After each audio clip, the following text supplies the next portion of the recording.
Hello students and welcome to Nimbus learning powered by engineers academy. एक बार फिर उसी कंटिन्यूएशन में my two best conventional questions के साथ मैं हाजिर हूं आपके लिए। डिज़ाइन ऑफ स्टील स्ट्रक्चर के 2 सवाल हमने किए थे और आज उसी कंटिन्यूएशन में मैं ट्रांसपोर्टेशन इंजीनियरिंग से 2 conventional question theory as well as एक न्यूमेरिकल क्वेश्चन आपके सामने लेकर के आया। उन दोनों क्वेश्चन को हम डिस्कस करने वाले हैं। आई होप कि उन्हीं पे बेस्ड या फिर एग्जैक्टली वही क्वेश्चंस आपको आने वाले एसएससी जेईई मेंस एग्जामिनेशन में देखने को मिले। तो चलिए शुरुआत करते हैं और चलते हैं आज के पहले सवाल पर। Briefly explain why AADT may be considered better parameter to ADT in representing average daily traffic and why 30th highest hourly volume may generally be considered as the hourly volume for design of traffic facilities। यानी कि वही दोनों तीनों usual term हैं जो traffic engineering के chapter में आप पढ़ा करते हैं। Annual average daily traffic and 30th highest hourly volume. सवाल कॉन्सेप्चुअल किया गया है और उसको भाषा में डाल करके एक अच्छी सी लैंग्वेज फ्रेम करके एग्जामिनर के सामने रिप्रेजेंट करना है। एनुअल एवरेज डेली ट्रैफिक को एवरेज डेली ट्रैफिक के कंपैरिजन में क्यों बेटर ट्रीट किया जाता है, क्यों बेटर पैरामीटर है वो? तो ऑब्वियस सी बात है कि आप कंप्लीट एनुअली अगर ट्रैफिक वॉल्यूम काउंट करते हैं, एनुअली अगर आप ट्रैफिक वॉल्यूम काउंट करके उस वैल्यू की हेल्प से एवरेज निकालते हैं तो उसमें आपको सीजनल वेरिएशन के बारे में पता चलता है। ट्रैफिक का जो ग्रोथ करने का रेट है, किस ट्रेंड से किस तरह से ट्रैफिक ग्रो करता है अलग अलग सीजन में, वो सब आप पता कर सकते हैं। जबकि एवरेज डेली ट्रैफिक क्या है कि आप एनुअली कैलकुलेशन के बेस पर नहीं जा रहे हैं, आप मंथली या वीकली कैलकुलेशन करके उनसे डेली का एवरेज निकाल रहे हैं, तो उसके बारे में आपको सीजनल वेरिएशन की जानकारी नहीं मिल पाएगी। साथ ही साथ 30th हाईएस्ट आवरली वॉल्यूम, तो डिजाइन आवरली वॉल्यूम इसी को कहा जाता है, इसी के अकॉर्डिंग डिजाइन किया जाता है। क्योंकि अगर हम पीक वॉल्यूम मैक्सिमम वैल्यू के अकॉर्डिंग फैसिलिटीज डिजाइन करेंगे हाईवे पे, तो वो ऑब्वियस सी बात है कि इकोनॉमिक सिचुएशन नहीं होगा। तो उसी को देखते हुए एक 30th हाईएस्ट आवरली वॉल्यूम के लिए फैसिलिटीज डिजाइन की जाती है और वो इकोनॉमिक भी होती है क्योंकि साल में सिर्फ 29 आवर्स ऐसे आने वाले हैं जब कंजेशन होगा, बाकी किसी भी आवर में वॉल्यूम जो है उससे ज्यादा नहीं जाने वाला है। तो यही बात अब हमें लैंग्वेज में लिख देनी है ताकि हमारा आंसर बन जाए और हम मैक्सिमम नंबर ले लें। राइट, चलिए तो लैंग्वेज में इस बात को कैसे लिखना है, आइए इसके आंसर पर चलते हैं।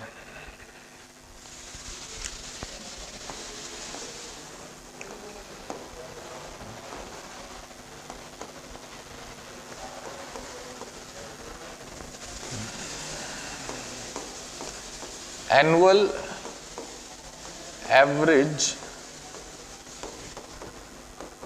Daily traffic, that means AADT,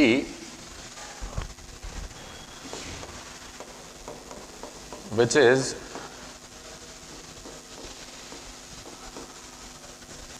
पूरे साल का जो ट्रैफिक वॉल्यूम है उसको काउंट करके हम साल में जितने दिन हैं 365 डेज उससे डिवाइड करते हैं तो हमें एक दिन का एवरेज मिल जाता है। उसी चीज को हम यहां पर लिख रहे हैं कि वो क्या है, 1/365 ऑफ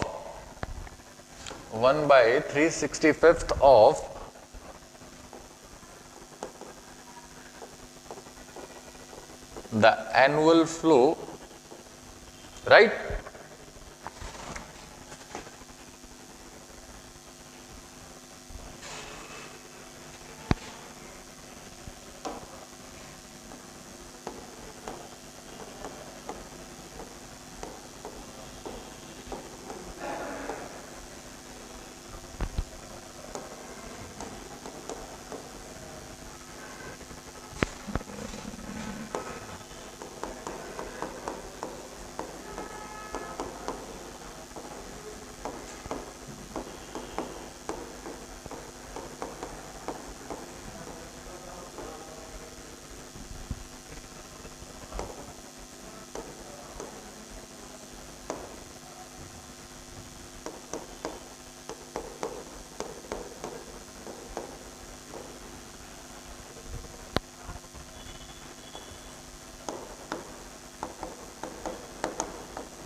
तो देखिए हमने क्या लिखा, AADT which is 1/365th of the annual flow which is a common measure of flow utilized in geometric standards for ways improvement of existing facilities and standards for pavement design and maintenance। यानी कि एक तरीका है जो annual flow है उसको 1/365 से divide करके हमें एक जो वैल्यू मिलती है जिसको हम कहते हैं average, annual average daily traffic. वही चीज अगर आप एनुअली मेजर ना करें, कंप्लीट एनुअल के डेटा आप कलेक्ट ना करें, पूरे साल डेटा ना कलेक्ट करें और उन डेटा से अगर आप एवरेज निकालें तो उसको कहा जाएगा क्या, ADT, average daily traffic, right. तो वो चीज हम यहां मेंशन कर देते हैं।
If the flow is not measured for all 365 days but only for few days, then the average flow is known as average daily traffic। यानी कि अगर आप traffic volume complete 365 days count ना करके कुछ दिनों में ही काउंट करके और उससे एक एवरेज वैल्यू निकाल लेते हैं तो वो एवरेज डेली ट्रैफिक है। अब अगर आपने पूरे साल ट्रैफिक काउंट किया है, दैट मीन्स आप सीजनल वेरिएशन के बारे में बता सकते हैं, ट्रैफिक का ग्रो करने का ट्रेंड क्या है वो आपको पता चल सकता है, जो कि कुछ दिन की कैलकुलेशन में पता नहीं चलता है। इसीलिए क्या है, AADT एक बेटर पैरामीटर है, राइट।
तो उसी चीज को हमने अपनी लैंग्वेज दे दी है कि जैसा कि हम जानते हैं एनुअल कैलकुलेशन में हम इजीली ये पता लगा सकते हैं कि सीजनल वेरिएशन कैसा है, जो ट्रैफिक के ग्रो करने का ट्रेंड है अलग अलग टाइम जो साल में आता है उसमें वो कैसा है। इसीलिए हम ये कहते हैं कि AADT क्या है, एक बेटर पैरामीटर है comparative to ADT, average daily traffic की जानकारी के लिए, right.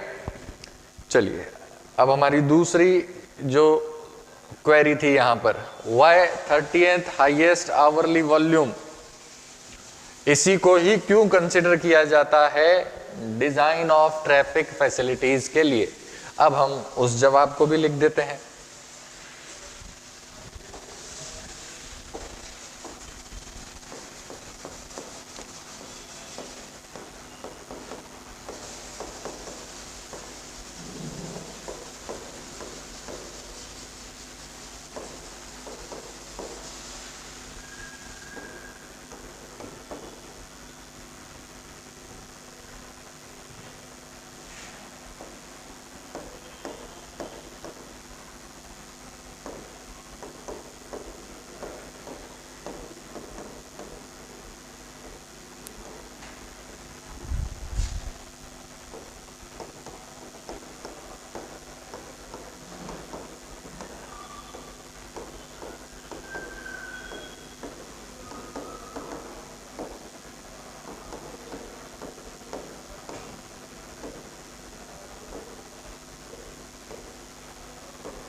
Thirtieth highest hourly volume is that hourly volume which will be exceeded only 29 times in a year, and all the other traffic volume data will be lesser than this value. यानी पूरे साल की per hour traffic volume के जो data है उसमें 30वीं maximum value होने का मतलब है कि साल में सिर्फ 29 घंटे ऐसे आने वाले हैं जब ट्रैफिक वॉल्यूम इस वैल्यू से ज्यादा होगा, बाकी हर वैल्यू क्या होगी, इस वैल्यू से कम होगी।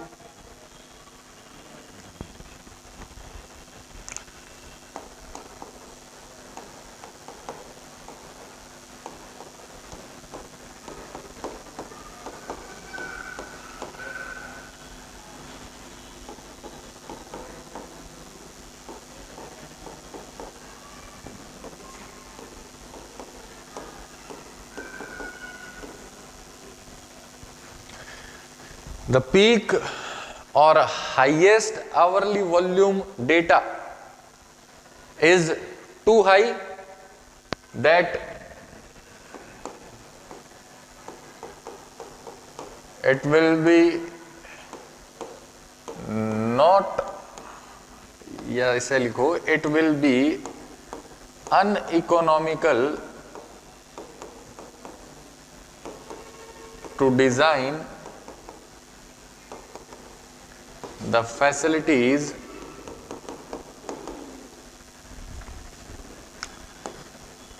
as per peak hourly volume. तो पीक आवरली वॉल्यूम के साथ फैसिलिटीज डिजाइन करने का मतलब है अनइकोनॉमिक कंडीशन की तरफ जाना, क्योंकि उतना आवरली वॉल्यूम तो सिर्फ उस एक पीक घंटे में ही होगा, बाकी तो किसी घंटे में होगा नहीं। तो उतने फैसिलिटीज उस वॉल्यूम के अकॉर्डिंग डिजाइन करना अनइकोनॉमिक सिचुएशन है। So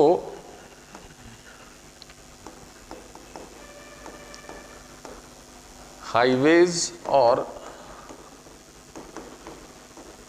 traffic facilities are designed as पर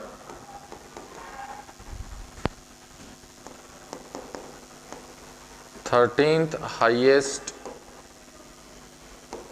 hourly volume as it will be suitable and economical as well,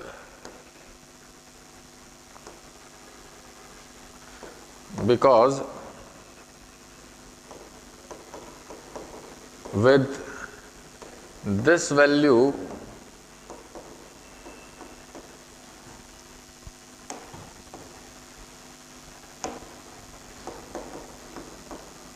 there will be only 29 hours of congestion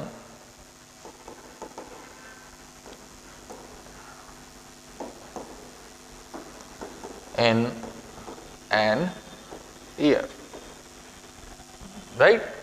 तो इसलिए हम जो ट्रैफिक फैसिलिटीज हैं वो डिजाइन करते हैं 13th हाईएस्ट आवरली वॉल्यूम के अकॉर्डिंग, क्योंकि इस वॉल्यूम के अकॉर्डिंग अगर हम डिजाइन करें तो साल में सिर्फ 29 ही घंटे ऐसे आएंगे जब कंजेशन वाली सिचुएशन बनेगी। तो ये सूटेबल भी है और साथ ही साथ इकोनॉमिक भी हो जाता है हमारे लिए, इसीलिए 13th हाईएस्ट आवरली वॉल्यूम पर ही बेस्ड ट्रैफिक फैसिलिटीज डिजाइन की जाती है। यानी कि जो दोनों चीजें हमसे पूछी गई थी उन दोनों चीजों के जवाब को हमने यहाँ पर लिख दिया है कि क्यों AADT ज्यादा बेटर पैरामीटर है ADT के कंपैरिजन में, और क्यों traffic facilities 30th highest hourly volume के अकॉर्डिंग ही डिजाइन की जाती है। इसी को डिजाइन आवरली वॉल्यूम माना जाता है, राइट। चलिए चलते हैं हमारे आज के दूसरे न्यूमेरिकल सवाल की ओर। देखिए, determine the warping stress at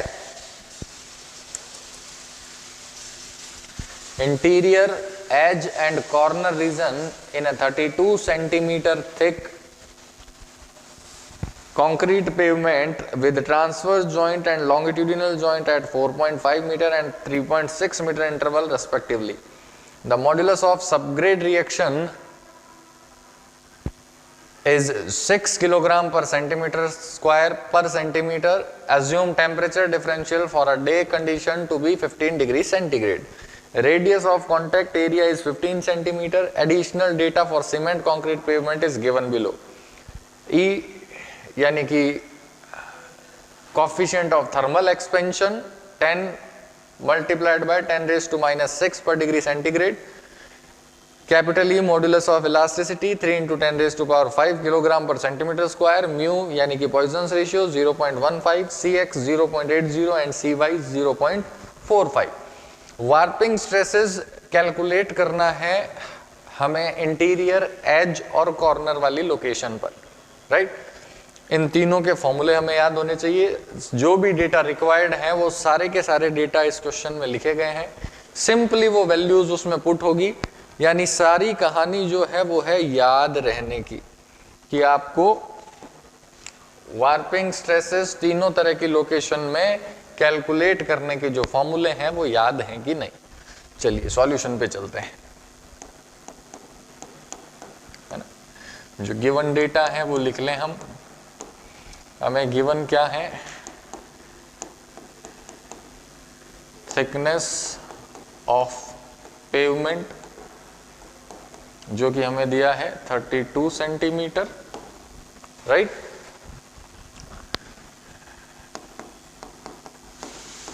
rise in temperature जो कि दिया है 15 degree centigrade. Modulus of elasticity का वैल्यू हमें दे रखा है 3 into 10 raise to power 5 kilogram per centimetre square. Modulus of subgrade reaction हमें दिया है 6 kilogram per centimetre cube. Radius of contact जिसको हम स्मॉल a से डिनोट किया करते हैं वो हमें दे रखा है 15 सेंटीमीटर। Cx जो हमें दिया है 0.80, Cy जो हमें दिया है 0.45, राइट।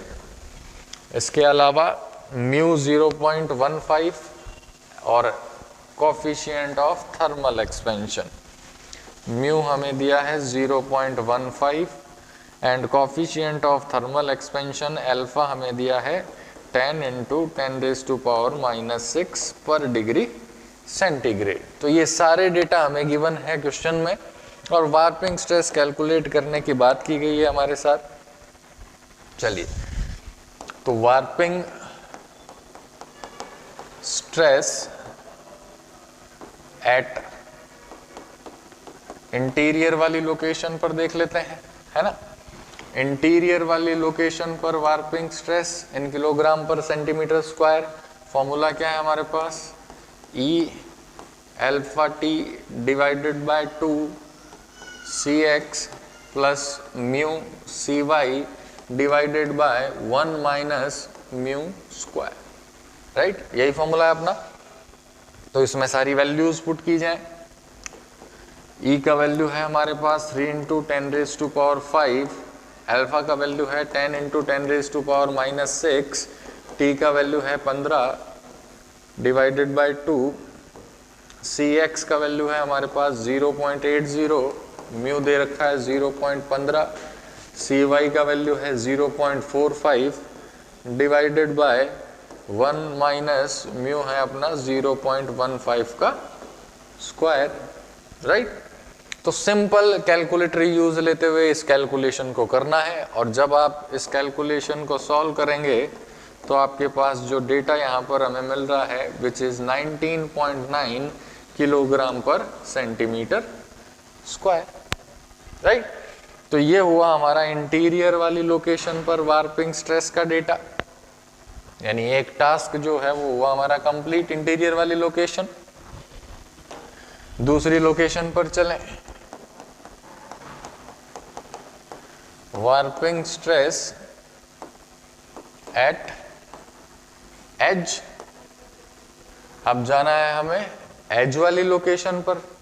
एज वाली लोकेशन पर वार्पिंग स्ट्रेस का जो फॉर्मूला है वो क्या है, maximum of C X E alpha T by 2 या फिर C Y E alpha T by 2, right. ये दो कंसिडरेशन है। इन दो कंसिडरेशन में से जो मैक्सिमम वैल्यू है उस मैक्सिमम वैल्यू को हम कंसिडर किया करते हैं, राइट। तो ये सारे डेटा अपने पास हैं ऑलरेडी।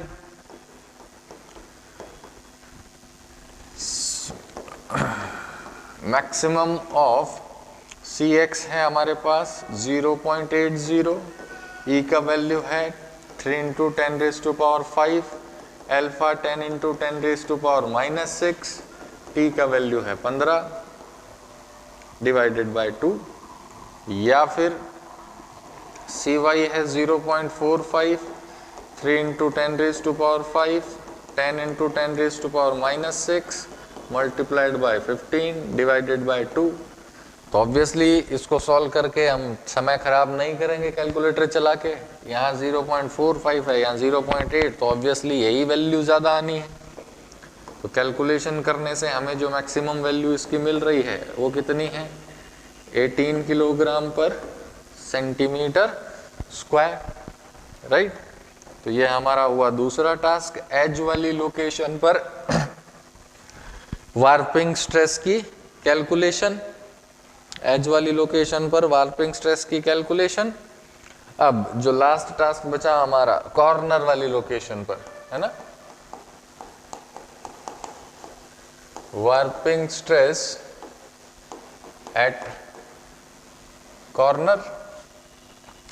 तो कॉर्नर वाली लोकेशन का जो फॉर्मूला है वो फॉर्मूला क्या है अपने पास, वो फॉर्मूला है E alpha T 3 times of 1 minus mu under root A by L, right.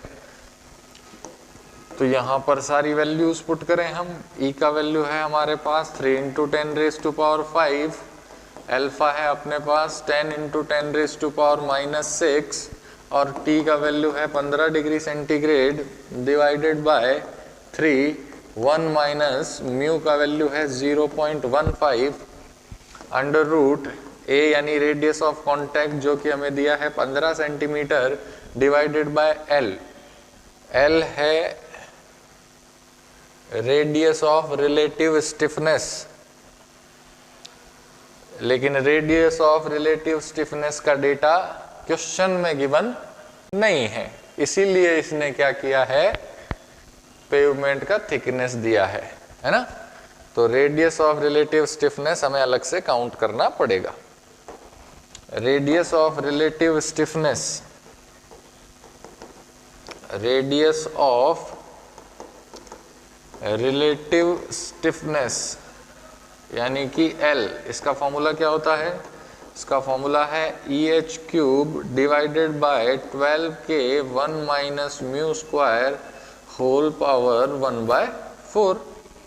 तो E का वैल्यू अपने को दे रखा है 3 × 10⁵ H का वैल्यू अपने को दे रखा है 32 centimetre thickness of slab, K का value modulus of subgrade reaction जो कि हमें दिया है 6, और 1 माइनस म्यू का वैल्यू 0.15 का स्क्वायर, ये होल पावर बना 1/4, जिसको सॉल्व करने से आपके पास जो वैल्यू आ रही है वो वैल्यू क्या है, वो वैल्यू है 108.7 सेंटीमीटर, 108.7 सेंटीमीटर, राइट। बिल्कुल, तो उसी डेटा को हम यहाँ यूज ले लेते हैं 108.67, ये L का वैल्यू हमने पुट किया। जब इस कंप्लीट कैलकुलेशन को हम सॉल्व कर रहे हैं तो हमें वैल्यू जो मिल रही है वो है 6.56 kilogram per centimetre square, right. चलिए, तो कॉर्नर वाली लोकेशन पर भी हमने वार्पिंग स्ट्रेस कैलकुलेट कर दिया, एज वाली लोकेशन पर भी हमने वार्पिंग स्ट्रेस कैलकुलेट कर दिया, और इंटीरियर वाली लोकेशन पर भी हमने वार्पिंग स्ट्रेस कैलकुलेट कर दिया। कैलकुलेशन में कुछ भी नहीं था, यानी कि जितने डेटा की रिक्वायरमेंट आपको क्वेश्चन में थी वो सारे के सारे डेटा आपको क्वेश्चन में प्रोवाइड कर रखे हैं। यानी सारा मामला किस चीज का था, फॉर्मूले याद होने का, कि आपको तीनों एम्पेरिकल फॉर्मूले, Westergaard analysis, warping stress, interior, edge और कॉर्नर वाली लोकेशन, आपको तीनों फॉर्मूले अगर याद हैं तो उन तीनों फॉर्मूलों में डायरेक्टली इन वैल्यूज को पुट करना है और कैलकुलेटर चला करके वैल्यू ले लेनी है, जिससे कि जितने भी नंबर का ये सवाल था उतने आपको मिल जाने हैं। सिर्फ और सिर्फ जो कॉर्नर वाली लोकेशन थी वहां पर हमें एडिशनली जरूर radius of relative stiffness calculate करना पड़ा, बाकी सारी वैल्यूज क्वेश्चन में प्रोवाइडेड है, ठीक है। चलिए, तो इसी के साथ हमने एक न्यूमेरिकल और एक थ्योरेटिकल क्वेश्चन डील किया आपके साथ ट्रांसपोर्टेशन इंजीनियरिंग से।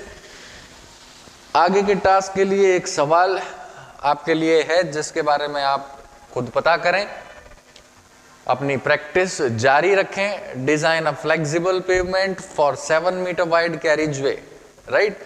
व्हीकल डैमेज फैक्टर की वैल्यू है, कमर्शियल व्हीकल पर डे जो इनिशियली है उसकी वैल्यू है, कंस्ट्रक्शन में कितना समय लगेगा, सीबीआर वैल्यू क्या है, डिजाइन लाइफ कितनी मानी गई है, सारी चीजें आपको यहाँ पर गिवन है। और फ्लेक्सिबल पेवमेंट डिजाइन करने के लिए बोला गया है, जिसके लिए टेबल गिवन है डिजाइन ट्रैफिक के टर्म में, कि डिजाइन ट्रैफिक कितना होने पर फ्लेक्सिबल पेवमेंट किस स्पेसिफिकेशन के साथ बना लिया जाएगा। यानी आपका टास्क रहेगा डिजाइन ट्रैफिक कैलकुलेट करना इस दिए गए डेटा के अकॉर्डिंग। तो अपनी तैयारी रखिए और इस क्वेश्चन को आप सॉल्व करिएगा। कोई भी दिक्कत होती है तो कमेंट बॉक्स में मुझे बताइएगा, ठीक है। तैयारी जबरदस्त चल रही है सभी की, मेंस में लगे हैं, हम भी ऑनलाइन ऑफलाइन दोनों बैचेस कंटिन्यू रन करवा रहे हैं। साथ ही साथ मेंस की प्रिपरेशन को बूस्ट करने के लिए जो टेस्ट सीरीज है वो भी लॉन्च कर दी गई है 11 दिसंबर 2022 से, जिसमें 10 टोटल टेस्ट डिजाइन किए गए हैं, 5 सब्जेक्ट वाइज और 5 फुल लेंथ पेपर्स। तो अगर आप इंटरेस्टेड हैं तो आप मेंस के बैच में भी रजिस्टर कर सकते हैं और साथ ही साथ इस बेहतरीन टेस्ट सीरीज को भी ज्वाइन कर सकते हैं, offline as well as online also. जी हाँ, टेस्ट सीरीज भी ऑनलाइन अवेलेबल है। और ज्यादा जानकारी के लिए आप हेल्पलाइन नंबर 7737040911 पर कॉल कर सकते हैं। Wish you all the very best. Thank you so much. If you really like the video, please hit the like button, share the video, subscribe to our YouTube channel and press the bell icon for the latest updates. Thank you.